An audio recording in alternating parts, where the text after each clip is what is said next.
គោរពហើយនឹងជំរាបសួរក៏ជាសួស្តីទៅកាន់ពុកម៉ែបងប្អូនទាំងអស់គ្នាដែលនិយមចូលចិត្តតាមដាននៅតម្រុយវីដេអូជំនួយប្រចាំថ្ងៃហើយក៏សូមស្វាគមន៍ពុកម៉ែបងប្អូនទាំងអស់គ្នាសម្រាប់ការចូលមកកាន់ការឲ្យតម្រុយឆ្នោតយួនរបស់ Channel តំបន់ឆ្នោតយើងខ្ញុំបាទថ្ងៃនេះadmin ក៏មានលេខនឹងតម្រុយថ្មីសម្រាប់ចែកជូនបងប្អូនទាំងអស់គ្នាទៀតហើយសម្រាប់ត្រូវនៅថ្ងៃទី19ខែ6 2026នេះផងដែរហើយមុនឈានចូលទៅដល់ការឲ្យតម្រុយរបស់ admin ក៏សូមចិត្តពុកម៉ែបងប្អូនទាំងអស់គ្នា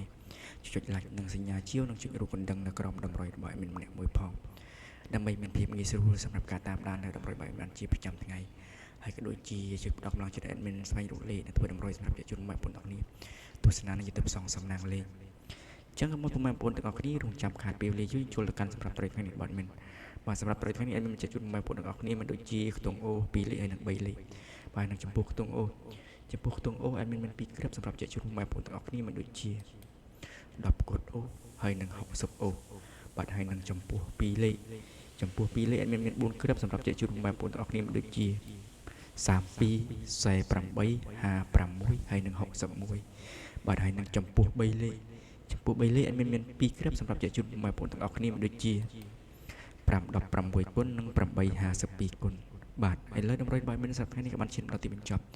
ចុងក្រោយក៏សូមថ្លែងអំណរគុណដល់ពុកម៉ែបងប្អូនអរគ្នាដែលខំចំណាយពេលវេលាដ៏មានតម្លៃខំតាមដាននៅតម្រុយបាយមិនសម្រាប់ថ្ងៃនេះតាមដានដល់ចប់